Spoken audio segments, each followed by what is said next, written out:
Taking it from the top, what are the things that you see when it comes to training for muscle growth that are the biggest mistakes people make? Where are people going wrong the most when it comes to this? Thinking all that time in the gym will get you laid. And Chris, let me tell you from a personal story, it just doesn't work. Nothing works. Help. Anyone who's listening, help. Send me a letter telling me how this whole thing works.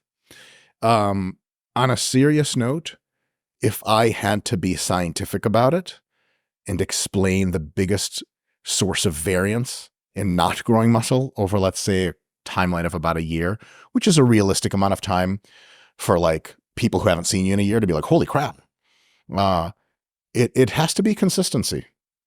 Because if you just go to the gym and scream a lot and do crappy technique, crappy volumes and crappy loads and do a lot wrong, but you have a requisite intensity that's anywhere north of reading the newspaper, and you just show up multiple times a week over and over, you're going to get some results. If you have the ultimate evidence-based plan from, Renaissance periodization itself, and you've downloaded the RP hypertrophy app, discount code in bio, I don't know, as that's what influencers say. But you do it intermittently.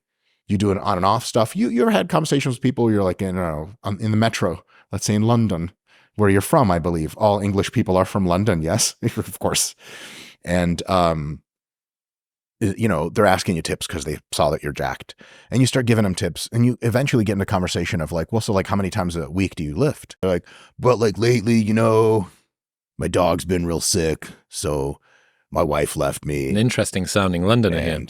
Yeah, right. So bro talk is actually universal. It's just one accent everywhere. Right. You could be British English, and then the lifting starts and you're like, yeah, man, fucking curls like Arnold did it. And you're like, Arnold, that's it. Drop that meme. So yeah, consistency is a big deal, but it's not the only deal.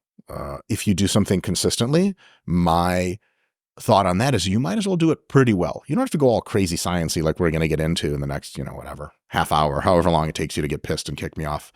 But when you are consistent, it multiplies the emphasis that you should be doing whatever it is you're doing quite well, because gee whiz, you're committing a lot of time to it, a bit of a sunk cost there, might as well optimize on the margins. One of the first places that people are going to go to, and I'm going to guess one of the most common questions that you get asked, what exercises do I need to be doing?